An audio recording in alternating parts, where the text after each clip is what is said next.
Hey guys, how's it going? Hope you're doing well. My name is Crown, and today I'm going to read you some very interesting stories that I hope that you're gonna love. And now, without further ado, let's go!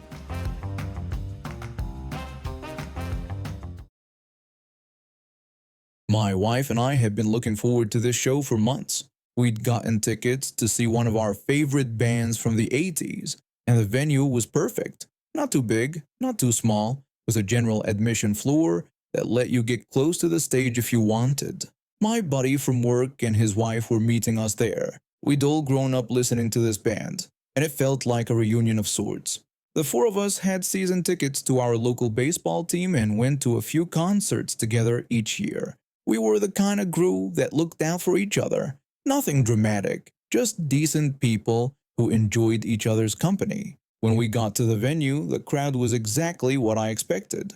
Mostly people our age or older, everyone wearing band shirts from tours that happened 20 years ago. The energy was great but relaxed. People found their spots on the floor and settled in. There was none of that aggressive pushing and shoving you sometimes see at shows with younger crowds. Everyone seemed to understand the unspoken rules of concert etiquette. My buddy and I positioned ourselves so our wives could see the stage without getting crushed. My wife is only 5 feet 3, so I always make sure she has a clear view. His wife had some back problems, so we made sure she had space to move around if she needed to step away for a bit. The opening band was halfway through their set when she showed up. This woman, probably in her late 20s, came pushing through the crowd like she owned the place. She wasn't trying to get to friends or find a bathroom. She was just shoving her way toward the front, and she had this attitude like everyone else was in her way. She walked up to the guy in front of us and told him he was way too tall to be standing there.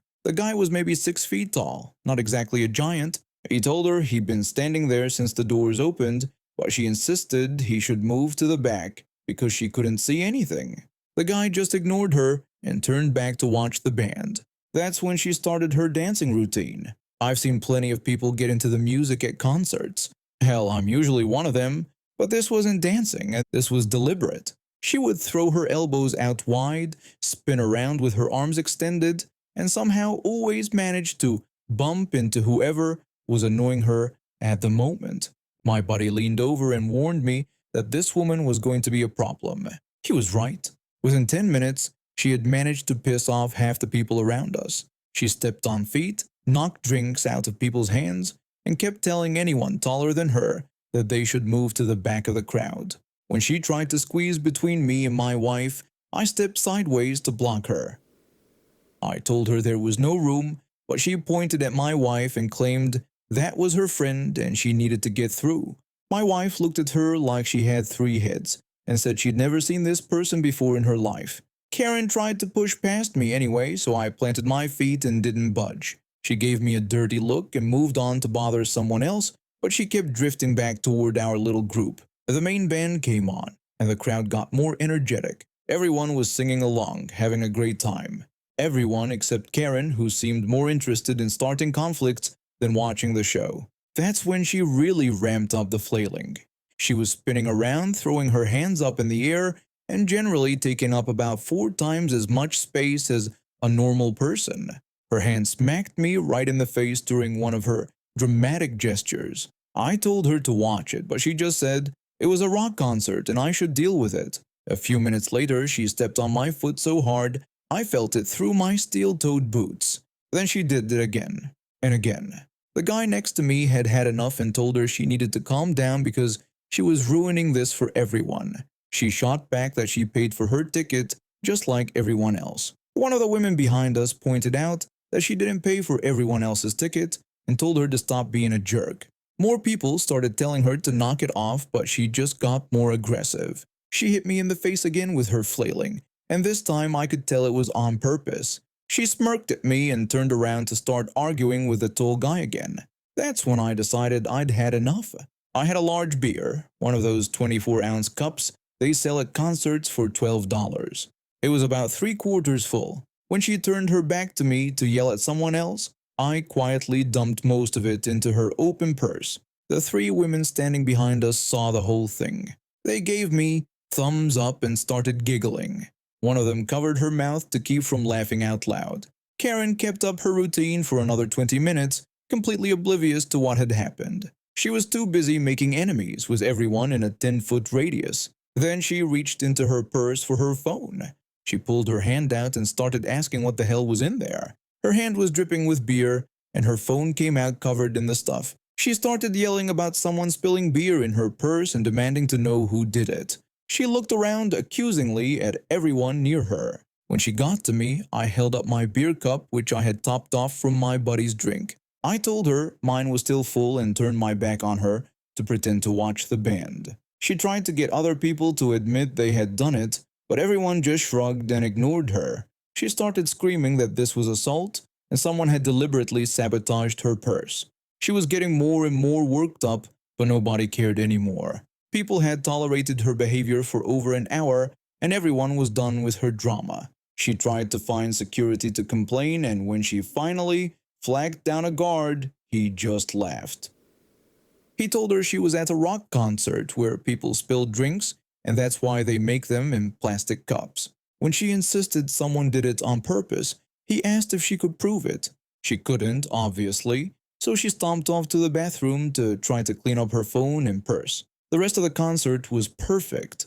Without Karen causing chaos, everyone went back to enjoying the music. The band played all their hits, the crowd sang along, and my wife got some great pictures with her phone.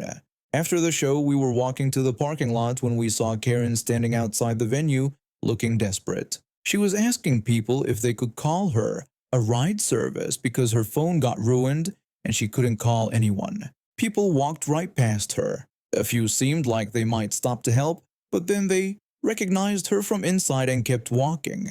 My buddy shook his head when we passed her and commented that karma was a real thing. We got to our car and drove home talking about what a great show it had been. My wife mentioned how nice it was that the crowd was so respectful and how rare that was these days. When we pulled out of the parking lot, Karen was still standing there, looking at her beer-soaked phone and probably wondering how her night had gone so wrong. I never did find out how she got home that night, but I bet she thinks twice before turning someone else's good time into her personal drama show. For about 8 years now, I work in industrial maintenance. Started right out of trade school when I was 22, fixing machinery and keeping production lines running. It's honest work, and I'm good at it. The company I worked for manufactured automotive parts, and they needed people like me around the clock to make sure everything kept moving. Most people don't realize that factories never really sleep. While the office workers go home at 5 and enjoy their weekends, there's always a skeleton crew keeping the lights on. That's where my team came in.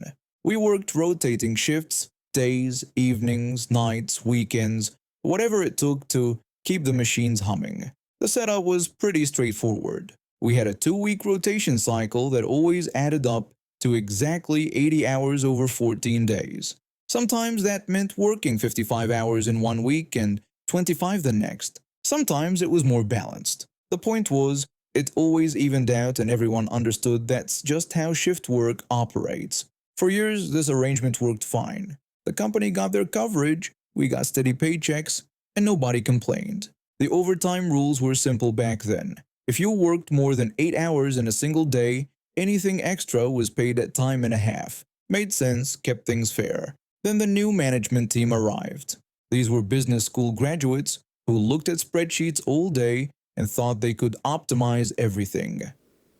The head of human resources was this woman, let's call her Karen because she absolutely fits the stereotype, who seemed to think every employee was trying to cheat the company somehow. One Tuesday morning, Karen called an all-hands meeting in the main conference room. The place was packed with office workers in their button-down shirts, looking bored and checking their phones. My shift supervisor told our team to attend, even though we were supposed to be sleeping after working nights. Karen stood at the front with a PowerPoint presentation and a smile that didn't reach her eyes. She announced excitedly that they were making changes to the overtime policy that would benefit both the company and all of us. She clicked to the next slide, which showed the old policy crossed out in red. She explained that previously they'd been paying overtime for any hours worked beyond 8 in a single day. but they'd realized this created inefficiencies and actually penalized flexible scheduling. A few people shifted in their seats. I was too tired to care much, figuring this was just another office policy change that wouldn't affect the maintenance crew. She continued, explaining that effective immediately, overtime would only be paid for hours worked in excess of 40 hours per week. She claimed this encouraged better work-life balance and allowed employees to adjust their schedules more freely. Someone from accounting raised their hand and asked about people who work long days but fewer days per week. Karen responded enthusiastically, saying that was exactly the point. Now, if someone worked 10 hours on Monday, they could work 6 hours on Tuesday and still maintain their 40-hour week without any overtime costs. It was more flexible for everyone, she claimed. She looked pleased with herself, like she'd just solved world hunger. A few office workers nodded approvingly. I guess when you're used to working 9 to 5 every day, the idea of flexible daily hours sounds appealing. Karen continued explaining how this would be written into everyone's contracts through the union agreement, making it permanent and binding. She emphasized several times that the company couldn't go back on these terms once they were signed. After the meeting, I went home and crashed for a few hours before my next shift. Honestly, I didn't think much about the policy change. Most of the maintenance team figured it wouldn't affect us since we were on a set rotation schedule anyway. But a few weeks later, I was looking at my paycheck and something seemed off. I pulled out my timesheet and started doing the math. That particular pay period, I'd worked 52 hours in the first week of the rotation and 28 hours in the second week. Under the old rules, I would have gotten 12 hours of overtime pay for the days I worked longer than 8 hours. Under the new rules, I should get 12 hours of overtime pay for working over 40 hours in that first week. Same result, right? Except when I looked closer, I realized something Karen and her business school buddies had completely missed. When you work rotating shifts, the calendar weeks don't align neatly with your work schedule. Sometimes a single shift spans 2 different calendar weeks. Sometimes you end up working parts of 6 different shifts across 7 calendar days, depending on how the rotation falls. I started calculating every possible week combination in our rotation cycle, and that's when I discovered the gold mine. There were several points in our rotation where, through no fault of our own and without working any extra hours, we'd end up with 55 hours in a single calendar week. Under the old policy, this was just the nature of shift work, no overtime because we weren't working extra long days. Under Karen's new policy, those 15 hours over 40 were now overtime at time and a half. I brought this to my supervisor, a guy who'd been there for 20 years and knew every trick in the book. I asked if he was sure about my math calculations. I showed him week 3 of the rotation cycle, explaining how we start with a night shift Sunday night, work Monday day shift, Tuesday evening shift, then we're off Wednesday and Thursday, then Friday night, Saturday day, and Sunday evening. That adds up to 55 hours in one calendar week, Tuesday to Tuesday. My supervisor asked if we were working any more hours than we used to. I confirmed that it was exactly the same total hours as always, just based on how the calendar falls. He stared at the schedule for a long time, then started laughing. He said these idiots had just given us a $6,000 raise. Word spread quickly through our team. Everyone started calculating their own schedules and realizing the same thing. We were about to get significantly more money for doing exactly the same work we've been doing for years. The first few paychecks with the new overtime were amazing. Suddenly, I could afford to fix my car without using credit cards. I started putting money into savings for the first time in years. The extra income was life-changing for most of us. It took about 3 months before Karen noticed. I was finishing up a repair on one of the main assembly line machines when she walked into the maintenance shop with a folder full of papers. She demanded that we needed to talk about my overtime hours. I asked her what about them. She accused me of claiming 15 hours of overtime some weeks without working any extra shifts, insisting that was impossible. I wiped my hands on my coveralls and walked over to the schedule board. I explained that it wasn't impossible at all, just basic math. I showed her how I worked Sunday night, Monday day shift, Tuesday evening shift, Friday night, Saturday day, and Sunday evening. That's 6 8-hour shifts, which equals 48 hours, but they fall within one calendar week, so it's 8 hours of overtime. She insisted that this wasn't how it was supposed to work. I told her it was exactly how her policy worked. Any hours over 40 in a calendar week get paid at time and a half, and I was just following the rules she created. She flipped through her papers, getting more frustrated. She complained that the intent was to reduce overtime payments, not increase them. I suggested that maybe she should have thought about that before writing the policy. I also reminded her that she'd said this was negotiated with the union and couldn't be changed. She knew she was trapped by her own clever rule making. She argued that this was clearly not what was intended. I told her that intent didn't matter, the contract language was what mattered. And the contract language clearly said that any hours over 40 per week were overtime. She huffed and walked out of the shop.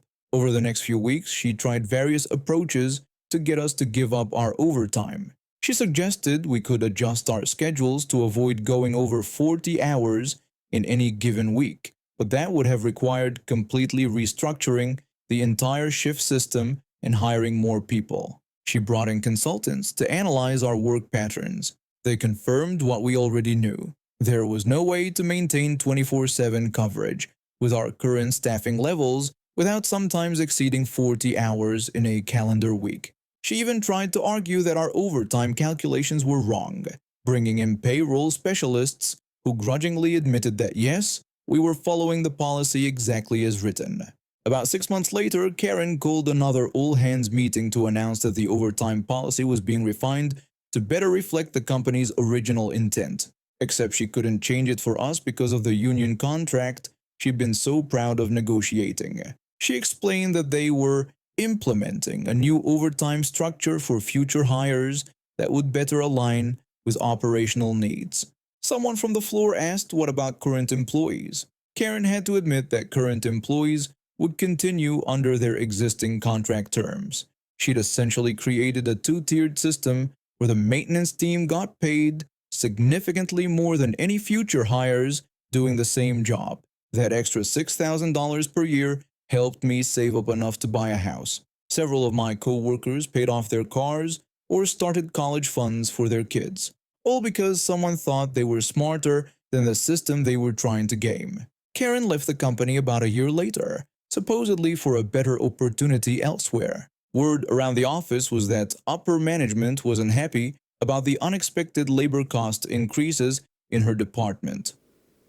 The new human resources director reviewed all the policies and quickly figured out what had happened. But by then, it was too late to change anything without renegotiating the entire union contract, which wasn't worth the hassle for one small team. I still work there, still doing the same rotating shifts, still getting that sweet overtime pay for hours I would have worked anyway.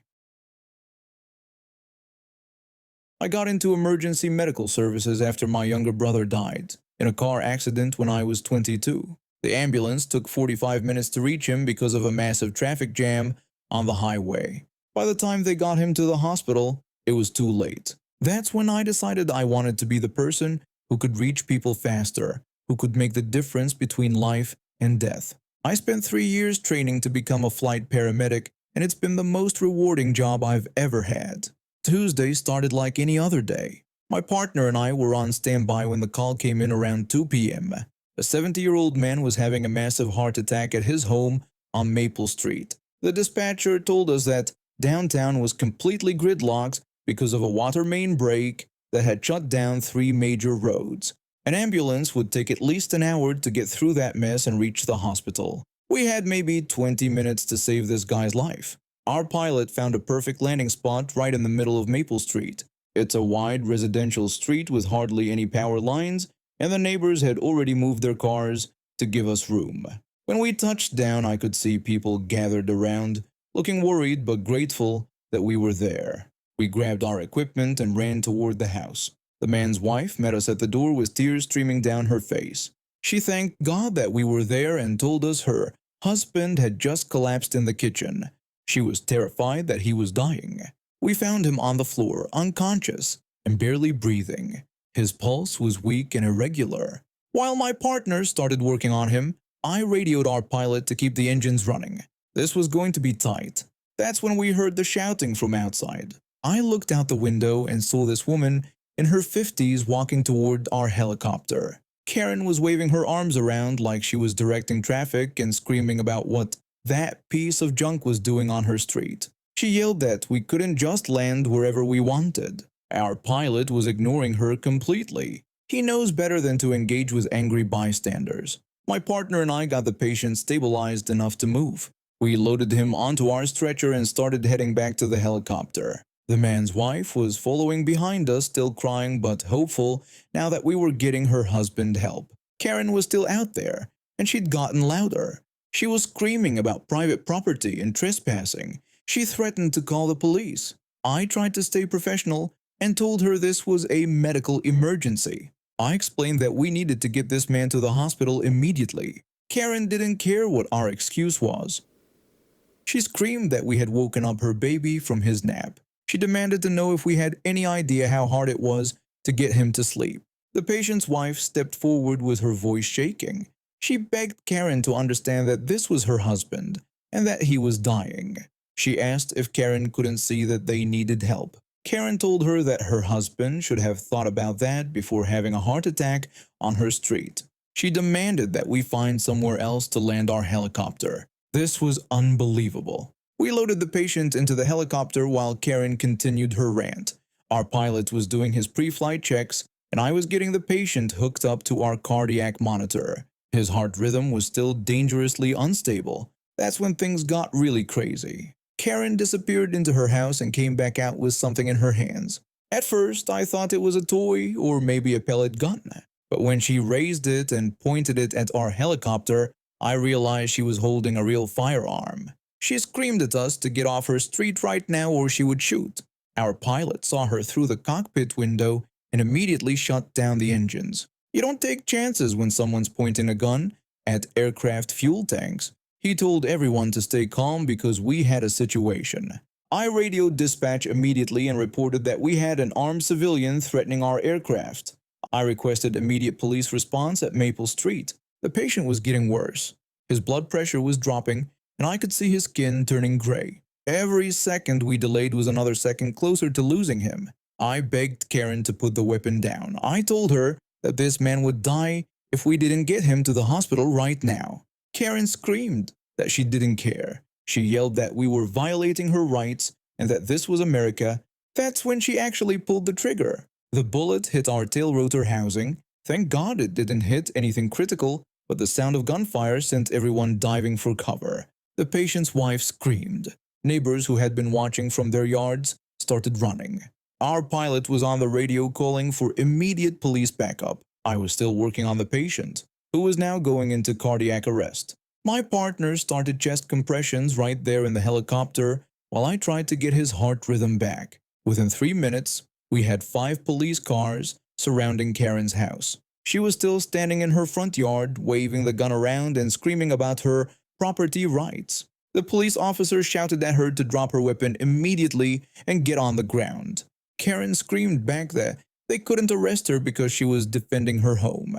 She claimed that our helicopter was trespassing. The officer yelled that she had just fired a weapon at a medical aircraft and ordered her to drop the gun right now. It took 4 officers to tackle her when she refused to comply. The whole time she was screaming about how we were all violating her constitutional rights. While the police were arresting Karen, we finally got the patient's heart rhythm stabilized. Our pilot did a quick inspection and determined the helicopter was still safe to fly despite the bullet damage. We lifted off 10 minutes later with Karen in handcuffs in the back of a police car. When we flew toward the hospital, I could see her neighbors standing around shaking their heads. Several of them were taking pictures and videos with their phones. The patient made it to the hospital and survived his heart attack. He spent a week in intensive care, but he's expected to make a full recovery. His wife called me last week to thank us and to let me know that Karen was charged with attempted destruction of aircraft, reckless endangerment, and several other felonies. Apparently, Karen tried to claim she was just defending her property from trespassers. But with all the cell phone videos the neighbors took, plus our aircraft cameras, the prosecutor had plenty of evidence. She's looking at 5 to 10 years in federal prison. Turns out Karen was renting her house and had no legal claim to the street anyway. The homeowners association that actually owns the common areas had already given permission for emergency helicopter landings after a previous incident last year. Karen's baby wasn't even asleep when we landed. Her neighbors said he was outside playing in the yard until she dragged him inside to use an excuse for her tantrum. I'm 30 years old and work as an accountant for a mid-sized firm downtown. 6 months ago, I lost my grandfather, who was basically like a second father to me. My parents divorced when I was 8, and my dad moved across the country. My mom worked 2 jobs to keep us afloat, so I spent most afternoons and weekends at my grandfather's house. He taught me how to fix cars, helped me with homework, and was there for every important moment in my life. When he passed, he left me an inheritance of just over $140,000. He'd talked to me about it for years. He was very specific about what he wanted the money to do: help me start a family, buy a house, or build the small auto repair business I'd always dreamed of opening. He'd saved every penny working as a mechanic for 45 years, living in the same tiny house and driving the same beat-up truck until the day he died. My fiancé and I had been together for 4 years, engaged for 1. We'd already started looking at houses, and I'd found a perfect location for my shop. Everything was falling into place. Then her father got diagnosed with a serious heart condition that required immediate surgery. The doctors said without it, he might not make it through the year. The problem was, he didn't have health insurance, he'd been self-employed for years and never got around to getting coverage. The surgery was going to cost between $60,000 and $70,000. That's when things got ugly.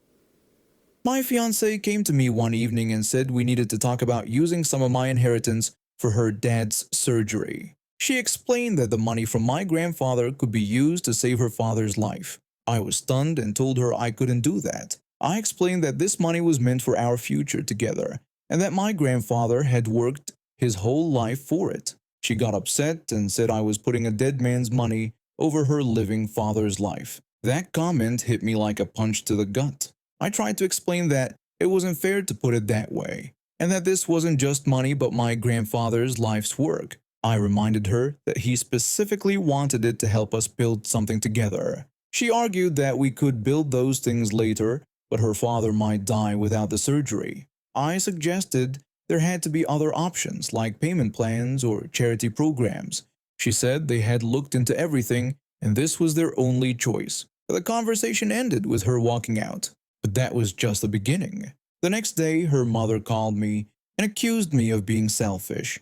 She said a man's life was at stake and I was worried about some business that might not even work out. I told her respectfully that this money wasn't left to me to handle other people's medical emergencies. She snapped back that we were going to be family, or at least we were going to be. That last comment sent chills down my spine. Then our mutual friends got involved. At a dinner party that weekend, it was like I was on trial. One friend said they understood the money was meant for specific things, but we were talking about someone's life. Another friend agreed, saying that if I really loved my fiancée, wouldn't I want to help save her father? A third friend pointed out that I wouldn't be spending all of it and would still have around $80,000 left.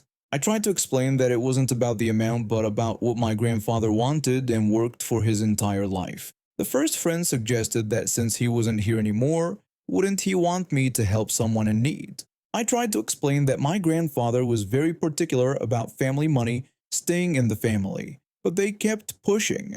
Things got worse when my fiancé's brother showed up at my apartment unannounced. He said he knew it was awkward, but his sister was falling apart and their dad was getting worse every day. I told him my answer hadn't changed. He offered that they could pay me back with interest. I explained it wasn't about getting paid back and that this money had a specific purpose. He called me a heartless bastard and said what purpose could be more important than saving a life. That's when I knew this wasn't going to end well. Over the next 2 weeks, the pressure got worse. My fiancée would barely speak to me, and when she did, It was to tell me about her father's declining health. Her family started posting on social media about needing help for medical bills, and I could feel people looking at me differently when we were out together. The final straw came when I found out my fiancée had been telling people I was choosing money over love and that I cared more about a dead man's wishes than her dying father. That's when I decided I'd had enough. I told my fiancée we needed to talk and that this had gone too far. She asked if I had changed my mind. I said no and explained that the fact that she and her family thought they were entitled to money that wasn't theirs showed me everything I needed to know about who they really were. She protested that they weren't entitled and reminded me that her father was dying. I said I was sorry about that, but it didn't give her the right to guilt me into spending my inheritance. I told her that her family had made me feel like a criminal for wanting to honor my grandfather's wishes. She asked if that was it and whether I was choosing money over our relationship. I replied that I was choosing to respect the man who raised me over people who thought they had a right to money they didn't earn. The next day, I did something that surprised everyone, including myself. I called the local newspaper and told them I wanted to make an anonymous donation to help families with medical expenses. I donated $10,000, not to her father specifically, but to a fund that would help multiple families in similar situations. When my fiancée found out, she was furious. She demanded to know how I could help strangers, but not her family. I told her I helped people who asked politely and didn't try to manipulate me into it. That was the last real conversation we had.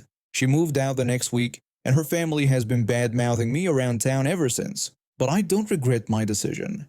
2 months later, I found out her father had found a way to get the surgery through a charity program that covered most of the cost. He's recovering well, and apparently, they never really needed my money as desperately as they claimed.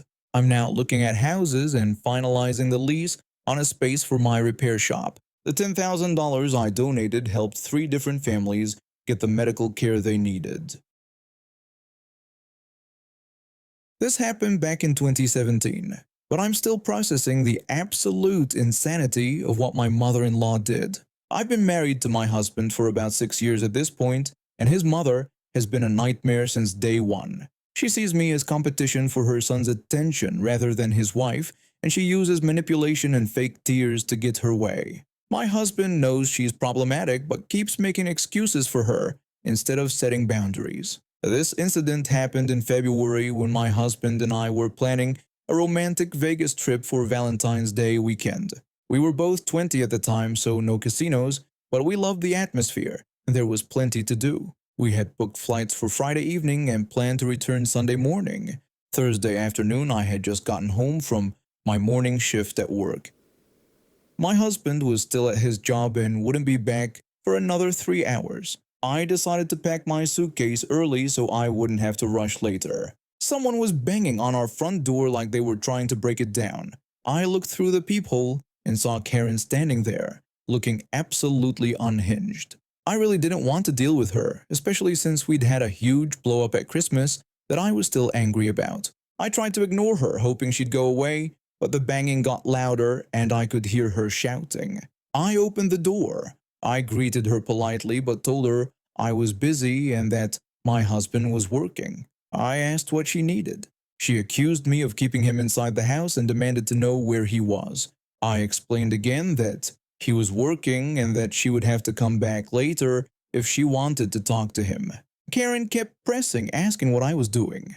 I told her I was packing. She wanted to know what for, so I explained that my husband and I were going to Vegas for the weekend and that I was packing today since we were flying out tomorrow. She claimed that my husband had told her he was spending the weekend with her instead. I told her I seriously doubted that was true. This woman has an incredible talent for lying. She can make up complete fabrications on the spot and somehow convince herself they're true. Karen insisted I should ask him and that I would see she was right. Then she went back to demanding to know where he was and accusing me of keeping him prisoner in the house. I had to explain to her that I wasn't keeping her son hostage, that we were married, and that I had already told her he was working. She tried to push past me into the house, but I blocked her way. This sent her into a complete meltdown. She started screaming that she was going to call the police because I was assaulting her. I told her to go ahead and that she wasn't welcome in my house. She stepped off the porch and pulled out her phone. I took the opportunity to close and deadbolt the door. I went to the kitchen and could hear her screaming at whoever answered the phone. I actually felt bad for whatever dispatcher had to deal with her. After a few minutes, she was back at my door, pounding again. The police must have told her they couldn't help her break into someone's house. They never showed up, by the way. I called my husband and told him his mother was at our door, acting like a complete psychopath. He sighed and hung up without saying anything. Then I heard her phone ring. The transformation was incredible. She went from screaming banshee to sweet, innocent victim in seconds. I couldn't hear what she was saying, but I watched through the window as her expression changed from fake happiness to manufactured sadness. She looked like someone had just crushed her dreams. Then she ran to her car and sped away. My husband came home furious. When I asked what was wrong, he exploded at me. He said that when he called her, she told him I had invited her to Vegas with us and that I wanted them to spend Valentine's Day together without me. He accused me of ruining the surprise he'd been planning. I told him that was completely untrue and that she had made all of that up.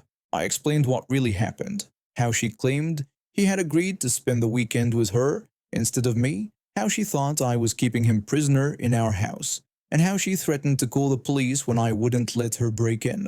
He got even angrier and called her. When he confronted her about the lies, she started wailing so loud I could hear her through the phone from across the room. He tried to tell her off, but she just cried louder.